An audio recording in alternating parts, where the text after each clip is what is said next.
On va s'attaquer au démontage des pédales. Bon, il existe plusieurs méthodes, chacun fait comme il veut. Là, on est sur un modèle double variateur. Donc, les carters plastiques, déjà, on peut oublier de chauffer au niveau de cet axe-là, ce qui aide un peu à les extraire. Là, donc, après, on peut très bien prendre un Derifienne ou un arrache-rotule ou ce genre d'outils. Quand on les a pas, on fait avec les moyens du bord. Là, on va commencer par enlever la pédale. Ça évitera de s'embêter par la suite. Pour cela, sur ce modèle-là, on prend une clé de 16.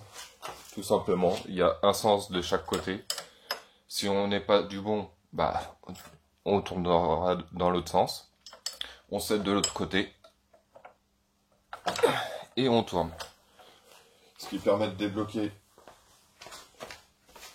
la vis plus facilement et pas se retrouver embêté par la suite.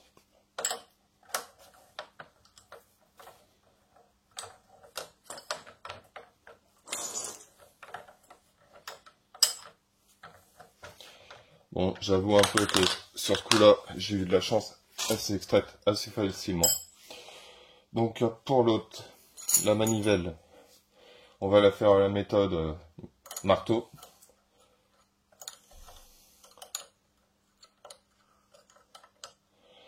Hop.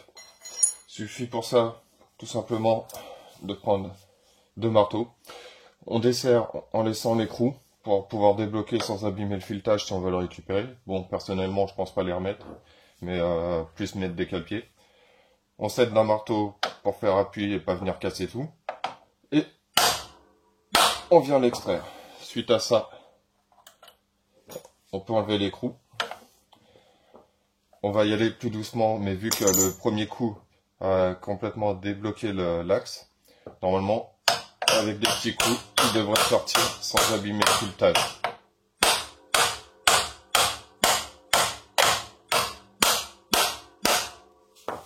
Et voilà.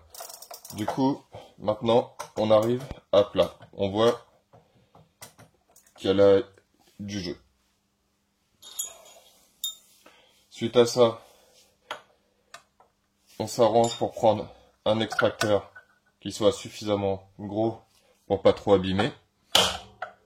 Et on vient finir de l'extraire. Et voilà. Il a été extrait sans trop de difficultés. Maintenant, on voit que ça tourne librement et on peut extraire la manivelle. Ce qui nous permettra d'enlever le cache et pouvoir aller nettoyer à l'intérieur. Surtout que sur ce côté-là, pour les doubles variateurs, c'est la chaîne de transmission qui est bien souvent graissée et qui fait des gros amas de graisse. On aurait très bien pu utiliser donc un Derifienne, tout simplement, en utilisant une entretoise pour pouvoir faire ressortir vu qu'il n'y a pas le bon trou, ou repercer son Derifienne, mais bon, ça passe très bien comme ça. Il suffira juste de mettre l'entretoise pour faire passer justement l'axe de la pédale qui sert au maintien. Donc l'axe viendra sortir tout seul. Ça aura pour but de justement débloquer la manivelle, tout simplement, en serrant. Ça extraira sans difficulté. Et ça évite de frapper sur la vis et de risquer de l'abîmer, ou même d'abîmer la mobilette.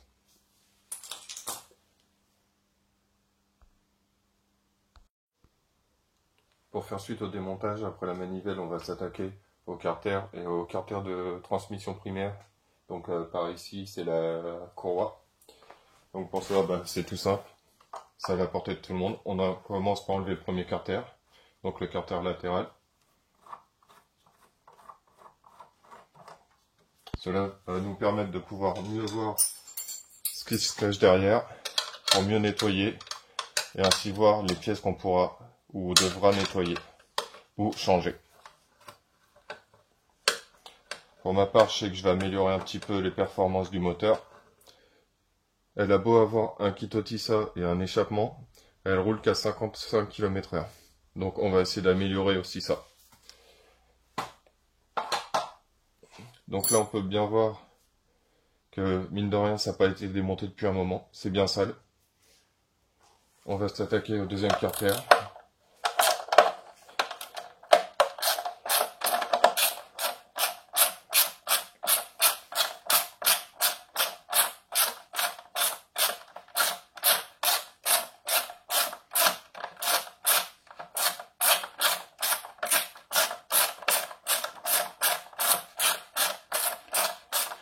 Pour ceux qui auront l'outillage nécessaire, ils peuvent très bien desserrer la visseuse. Ils s'embêteront moins que de faire 50 tours comme moi. J'aurais pu sortir la visseuse, mais bon. Autant découvrir bien comme il faut. Et se rendre compte des choses telles quelles. En desserrant la clé, j'ai pu observer que cette vis-là, déjà, elle est tordue. Ça fera une chose de plus à voir. Après, au niveau du carénage, on voit qu'il est fêlé. Il va falloir faire une réparation et la mettre en peinture. Mais personnellement, je sais même pas si je vais remettre le carénage. Hop. Du coup, on a un meilleur accès pour voir l'état de ce qui se trouve en dessous. Là, on peut d'ores et déjà voir que la courroie n'est pas abîmée.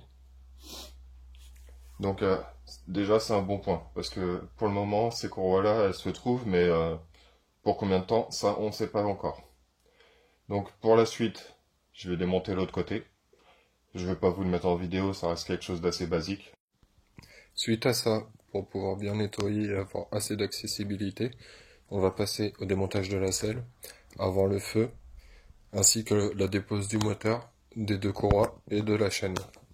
Pour ce type de selle, c'est assez simple. On va commencer par enlever la vis arrière, suivi des deux petites vis qu'on va desserrer et extraire seulement celle du haut pour pouvoir permettre à ce que la tige puisse bouger librement. C'est assez simple, donc je vais sauter cette étape-là. Une fois la selle démontée, on va s'attaquer au feu avant. Concernant le feu avant, pour le démontage, il y a cette petite vis située en dessous. Une fois desserrée, on a enfin accès au feu. Pour cela, on va débrancher tous les câbles qui se trouvent à l'intérieur et desserrer donc ces deux vis là. Je le ferai hors vidéo pour éviter de perdre trop de temps. Après ça, je vais m'attaquer justement à la dépose des deux courroies, vu que c'est un modèle double variateur, et la pose du moteur. Comme ça, j'aurai accès suffisamment de place et pouvoir bien nettoyer pour pouvoir enfin attaquer sa remise en route. Pour sortir le moteur, on va, pour pas s'embêter, enlever le carburateur qui tient sur ce modèle là à l'aide d'une vis, tournevis plat.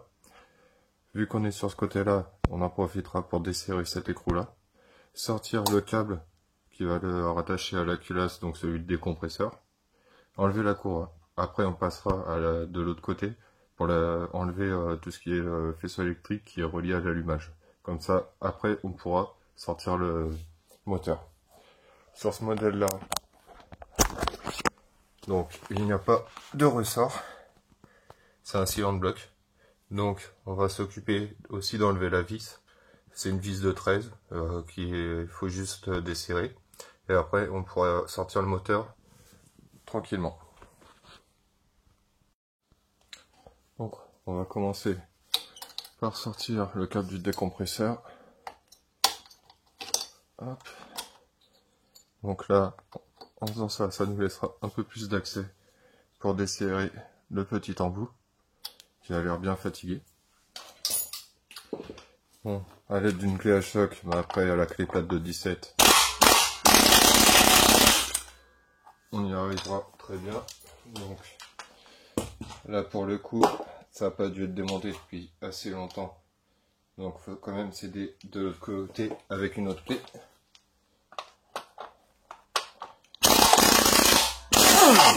Hop.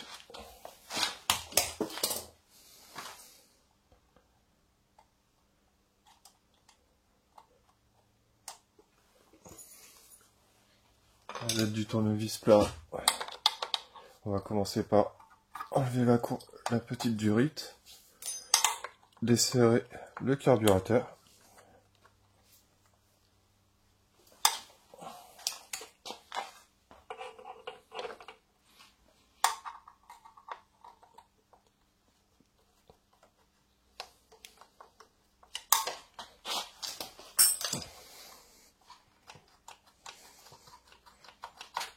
Et voilà.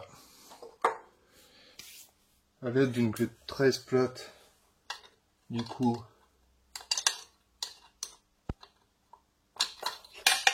bon, pas se coincer les doigts. On desserre l'écrou du cylindre bloc.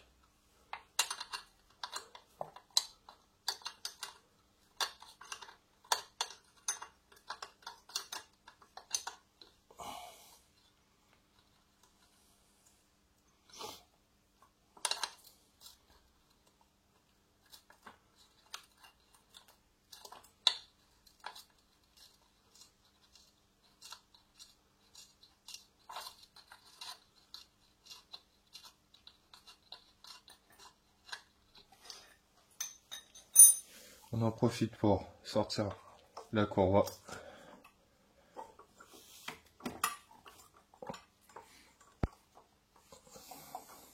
Donc pour ce côté-là, on a bien enlevé l'écrou. Du coup, le carburateur, il est posé avec ses câbles. On s'en occupera après. Enlever le filtre à air pour sortir justement le câble de starter, ainsi que l'accélérateur. Pour le démontage du carburateur,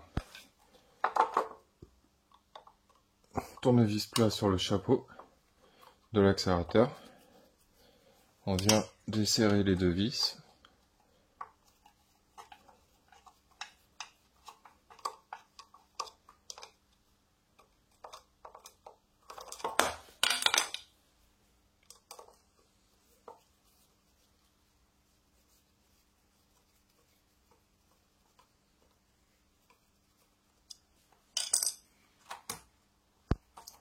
Ce qui nous permet de sortir la partie de l'accélérateur.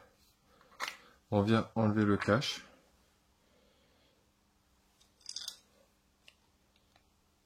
On y extrait la petite grille, ce qui nous laisse l'accès justement au câble de starter, qui pour le coup a déjà été bidouillé. Donc on vient avec deux pinces desserrer le serre-câble.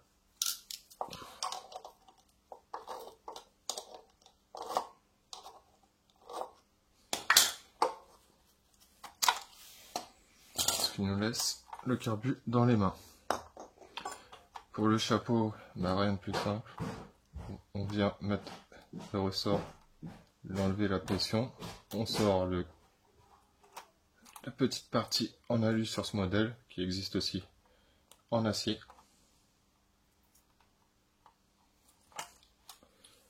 Comme ça, on a accès à toutes les pièces du carbu. Le carbu est sorti.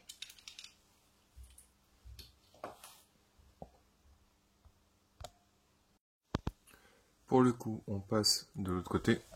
Là, sur ce modèle-là, l'échappement est fixe. Du coup, il est maintenu par cette vis-là de 10. On va aussi s'attaquer donc à la partie électrique, couper le ruisselant qui est là et extraire justement la partie du faisceau qui est maintenue par la file à haute tension. Hop.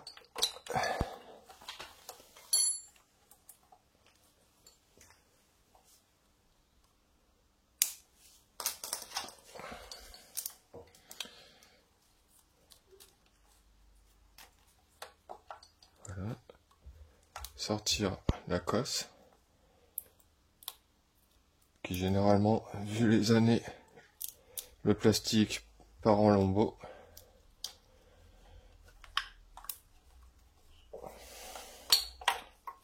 On s'arrange pour le mettre de façon à ce que quand on descend le moteur, on ne vienne pas arracher autre chose.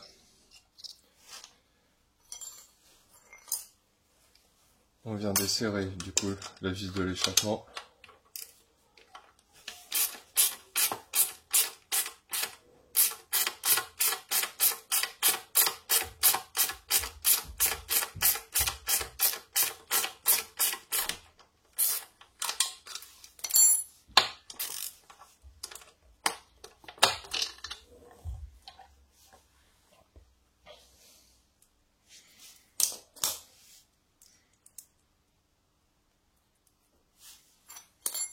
Pour le coup, on contrôle bien que rien n'est retenu.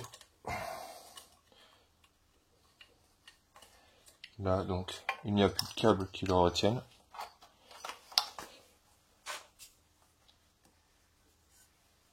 Hop. Une fois cette vis d'échappement enlevée, on va pouvoir s'attaquer à la vis principale du moteur. Pour cela, moi je vais pas m'embêter. Je la désolidarise avec la clé. J'utilise une petite rallonge de cliquet pour mettre de du bras oscillant, histoire de maintenir le bras oscillant et pouvoir continuer à la promener. Comme on voit, c'est pas forcément évident. Faut maintenir le moteur et enlever l'axe, tout en le laissant en partie pour cette partie du bras oscillant.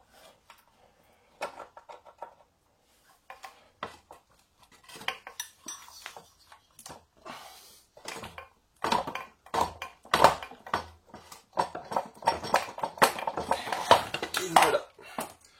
Le moteur est enfin descendu.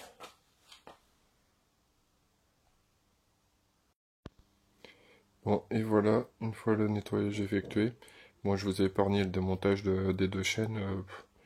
Les attaches rapides, c'est un petit peu bateau à enlever, avec une pince ça va tout seul. Pour le système de double vario, il a la grande poulie tient par un système ressort avec la pédale ou le cale-pied selon ce qu'il y a. Et donc le petit pignon, il suffit juste d'enlever l'écrou du petit pignon qui se trouve de l'autre côté. Donc là, comme on voit, je l'ai complètement dégraissé.